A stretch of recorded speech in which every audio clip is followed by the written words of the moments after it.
نبی پاک صلی اللہ علیہ وسلم نے ارشاد فرمایا، جب شعبان کی 15ویں رات آئے تو رات کو بیدار رہا کرو اور صبح کو روزہ رکھا کرو۔ تو جب حضور نے کہہ دیا بیدار رہو تو پھر کسی کو سونا نہیں چاہیے، بیدار رہنا چاہیے۔ اور بیداری کا مطلب یہ نہیں کہ وہ آدمی بس جاگتا رہے، اس کا مطلب یہ ہے کہ وہ اللہ اللہ کرے، درود پاک پڑھے، عبادت کرے، تلاوت کرے، ذکر فکر میں رہے۔ کچھ باتیں اس مقصد کے لیے کہ اس رات اللہ پاک نے اپنی رحمت کے دروازے کھولے ہیں، تو کچھ ایسی بات کی جائے جس سے دل نرم ہو جائے۔ دوستو، قرآن مجید کی دو آیات میں نے پڑھی ہیں۔ اللہ کریم نے فرمایا، یا ایھا الذین آمنوا اتقوا اللہ حق تقاتہ، اے ایمان والو اللہ سے ڈرو اور اتنا ڈرو جتنا ڈرنے کا حق ہے۔ ڈرو اللہ پاک سے، اور جس طرح تم کسی سے ڈرتے ہو، ڈرنے کا حق ہوتا ہے، وہ حق ادا کرنے کی کوشش کرو۔ ہم میں سے بہت سارے لوگ ڈرتے ہیں کچھ لوگوں سے، اور جب وہ ڈر رہے ہوتے ہیں تو انہیں احساس ہوتا ہے۔ اللہ پاک نے ہمارا وہ احساس خود بیان کر دیا ہے۔ فرمایا، جب تم کسی سے ڈرتے ہو تو تمہیں اس کا احساس ہوتا ہے کہ تم کتنا ڈرتے ہو، تو پھر تم کوشش کرتے ہو کہ تم وہ کام نہ کرو جس سے وہ بگڑ جائے گا، ناراض ہو جائے گا۔ جو لوگ قانون سے ڈرتے ہیں وہ اشارہ نہیں توڑتے، کچھ بھی ہو جائے اشارہ نہیں توڑتے۔ انہیں پتہ ہے کہ یہاں اشارہ توڑیں گے تو الجھ جائیں گے، اور جہاں انہیں فکر نہ ہو کہ کوئی پوچھنے والا نہیں، وہاں ہم نے دیکھا ہے کہ لوگ اشارہ توڑ دیتے ہیں۔ اللہ تبارک و تعالیٰ نے موقع دیا، میں حرمین شریفین حاضر ہوا تو وہاں ایک روڈ دائری روڈ کہلاتا ہے۔ اس روڈ سے پیدل چلنے والے نہیں گزر سکتے۔ وہ کہتے ہیں جی اس روڈ سے پیدل والا نہ گزرے، ان کے لیے علیحدہ جگہ ہے۔ قانون یہ ہے کہ اگر کوئی پیدل آدمی وہاں سے گزرے اور اس کا ایکسیڈنٹ ہو جائے تو وہ حکومت یہ کہتی ہے کہ یہ کیوں یہاں سے گزرا تھا، لہذا کوئی مقدمہ نہیں ہو سکتا۔ وہاں ہم نے دیکھا ہے کہ لوگوں کو سڑک پہ پیر بھی نہیں رکھتے، کہتے ہیں مر گئے تو بنے گا کچھ نہیں۔ یہاں بھی بہت سارے ایسے معاملات ہوتے ہیں کہ جہاں انسان محسوس کرتا ہے کہ یہ بڑا میرے لیے نقصان ہو جائے گا، تو وہ ڈرتا ہے۔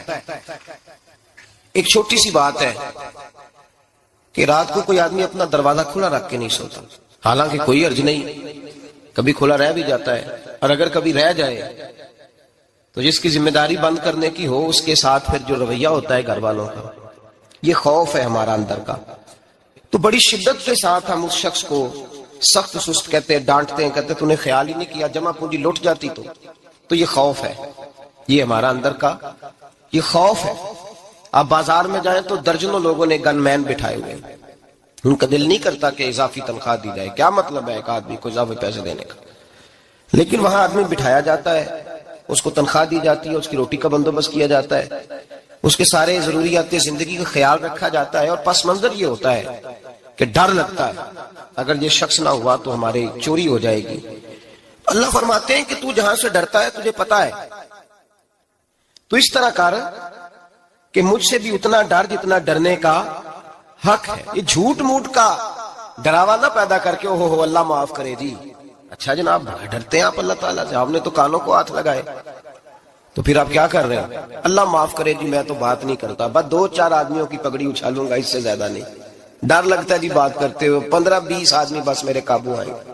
یہ کس قسم کا ڈر ہے؟ ڈرنے کا حکم دیا، اور میرے رسول کریم سید عالم صلی اللہ تعالی علیہ وآلہ وسلم نے ارشاد فرمایا کہ تو رب کریم سے دنیا میں ڈر جا جس طرح ڈرنے کا حق ہے۔ جب قیامت کا دن آئے گا تو اللہ تجھے ڈرائے گا نہیں بلکہ اپنی رحمت کی چھاؤں میں جنت میں داخل کر دے گا۔ یہاں ڈر، ایک جگہ تو اللہ نے فرمایا ڈرو، اور کچھ جگہوں پہ فرمایا کہ جو میرے علم والے بندے ہیں نا، جن کو میں نے علم دیا ہے، عالم ہیں، ان کے بارے میں فرمایا کہ ان کے دلوں میں میری خشیت ہے۔ انما یخشی اللہ من عبادہ العلماء، اللہ کے بندوں میں سے جو علم والے ہیں وہ اللہ کی خشیت رکھتے ہیں۔ قرآن نے ایک جگہ کہا ڈرو، خوف کا لفظ بھی استعمال کیا، وَلِمَنْ خَافَ مَقَامَ رَبِّهِ جَنَّتَانِ، خوف بھی ہے اور خشیت بھی ہے۔ ان دونوں کا معنی ایک ہی ہے، ڈرنا، خوف کا معنی بھی اور خشیت کا معنی بھی، ڈرنا۔ جب آپ علماء لغت کو پڑھیں گے، عربی ادب کو جاننے والے لوگوں کا مطالعہ کریں گے تو انہوں نے یہی لکھا ہے کہ ان دونوں کا معنی ڈرنا ہے. میری طرف دیکھیے, توجہ کریں, کچھ سمجھانے لگا ہوں, اس نقطے کو ضرور سمجھیے گا. خشیت کا معنی بھی ڈرنا ہے, خوف کا معنی بھی. لیکن جب صوفیاء کے پاس جائیں نا, صوفیاء جو قرآن و سنت کی روح کی تفسیر کرنے والے ہیں, تو وہ کہتے ہیں نہیں, خشیت اور خوف میں فرق ہے. خوف اور ہوتا ہے, خشیت صوفیاء اس کی تفسیر اور کرتے ہیں.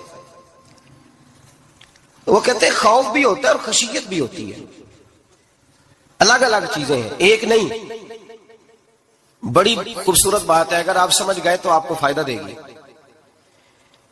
صوفیاء یہ کہتے ہیں کہ بھائی خوف ہوتا ہے اپنے گناہوں کا, کہ میں نے یہ گناہ کیے ہیں, اگر اللہ نے مجھ سے پوچھا تو مجھے بڑا خوف آتا ہے, مار پڑے گی, یہ خوف ہے. پھر سمجھ لیں, ایک آدمی نے حرام کا مال اکٹھا کیا ہے زندگی میں, معاذ اللہ اس نے بڑے پاپ کیے, گناہ کیے, شراب پی, بدکاری کی, معاذ اللہ تعالیٰ ثم معاذ اللہ. اب اسے ڈر لگ رہا ہے کہ اللہ تبارک و تعالیٰ نے پوچھا تو میں کیا جواب دوں گا, یہ خوف ہے.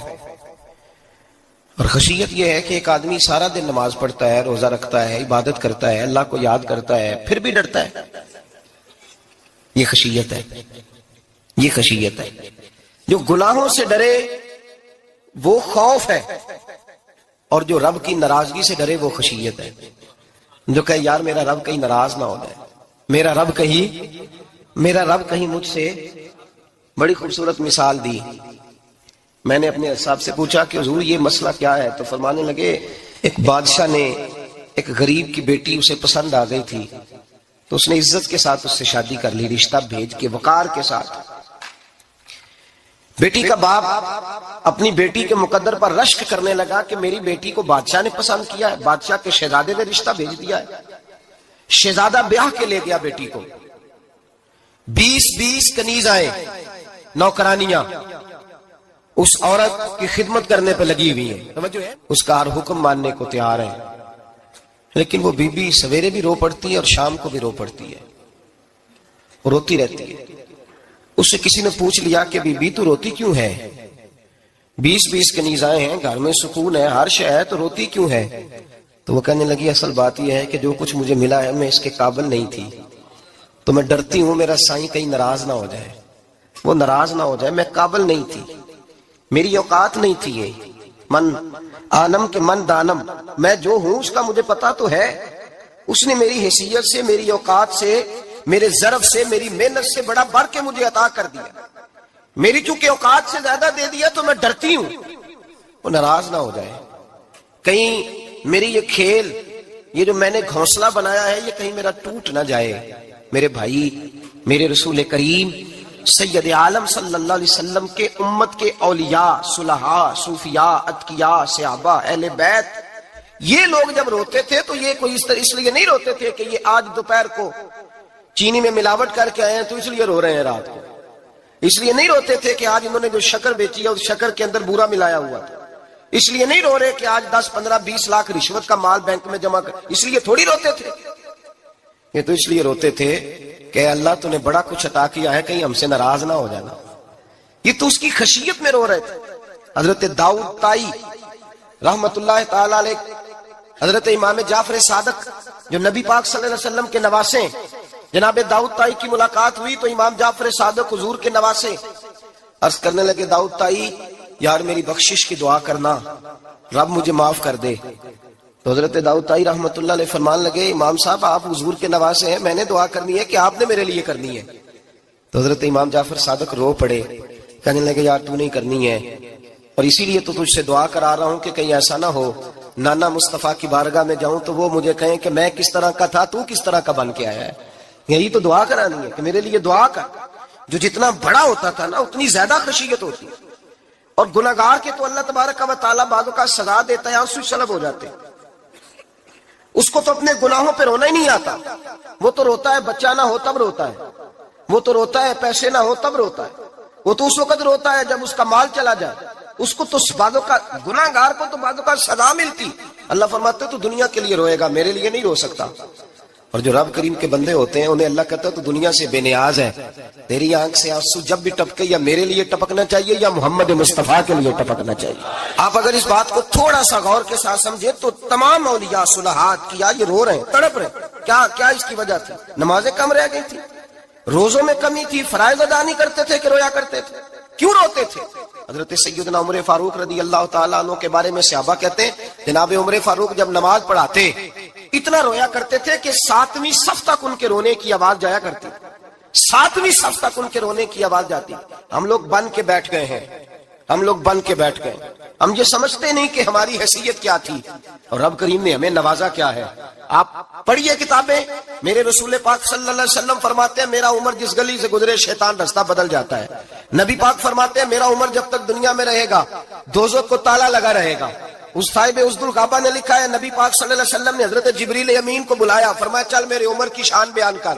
تو حضرت جبریل امین علیہ السلام عرض کرنے لگے یا رسول اللہ صلی اللہ علیہ وسلم 950 سال اگر اللہ مجھے عمر دے، 950 سال رب عمر دے اور پھر بھی میں عمر فاروق کے فضائل بیان کروں تو میں نہیں کر سکتا، عمر کی شان میں نہیں بیان کر سکتا، 950 سال بھی اگر میری عمر ہو۔ نبی پاک نے فرمایا پھر میرے ابو بکر کے بارے میں، عرض کی یا رسول اللہ ابو بکر کی تو بات اس سے بہت آگے کی ہے نا، وہ نبی پاک کتنی عظمت بیان کر رہے ہیں، کس قدر زیادہ رسول کریم صلی اللہ تعالی علیہ وآلہ وسلم ان کی عظمت بیان کرتے ہیں۔ حضرت عمر کیا کہتے ہیں، وہ لوگوں کو بتاتے پھرتے ہیں کہ تم نے دیکھا ہے نا میری کتنی عظمت ہے، وہ یہ نہیں کہتے، حضور فرماتے ہیں عمر کی بڑی شان بڑی شان بڑی شان۔ اور عمر کے پاس جب بھی کوئی جاتا ہے کہتے ہیں عمر آپ کا کیا مقام ہے، تو عمر فرماتے ہیں میں تو اونٹ چرانے والے کا بیٹا ہوں، میں تو اونٹ چرانے والے کا بیٹا ہوں، میں تو اونٹ چرایا کرتا تھا، میں تو 10 اونٹ نہیں سنبھال سکتا۔ حضرت فاروق اعظم رضی اللہ تعالیٰ عنہ سے کو پوچھتے جناب عمر آپ کا کیا حال ہے، تو آپ فرماتے یہ تو میرے مقدر ہے کہ میری بہن نے قرآن سنایا تو میں در رسول تک پہنچ گیا، ورنہ مجھے پوچھنے والا کوئی نہ ہوتا۔ کبھی جناب علی المرتضیٰ کا بازو پکڑ کے کہتے ہیں علی تو نہ ہوتا تو عمر ہلاک ہو جاتا۔ بھائی حضور شانیں بیان کرتے ہیں، نبی پاک کہتے ہیں میرے ابو بکر نے احسانات کیے، بڑے احسانات کیے، میں نے سب کا بدلہ چکا دیا، ابو بکر کا نہیں چکایا، اللہ کی بارگاہ میں عرض کروں گا یا اللہ تو ہی اسے بدلے دے۔ اور جناب ابو بکر صدیق سے کوئی پوچھتا ہے ابو بکر آپ کا کیا حال ہے، تو ابو بکر صدیق فرماتے ہیں مجھ سے میرے اندر کا عالم نہ پوچھو، اگر قیامت کے دن اعلان ہوا نا کہ سارے لوگ بخشے گئے ایک باقی بچا ہے تو مجھے ڈر لگتا ہے اکیلا ابو بکر ہی بچ جائے گا جو نہیں بخشا جائے گا، مجھے ڈر آتا ہے۔ تو بھائی پن کے بیٹھ گئے لوگوں کو پوچھ کر کے دیکھیں، کہتے ہیں کیا پاپ کیا ہے، کیا ہو گیا ہے؟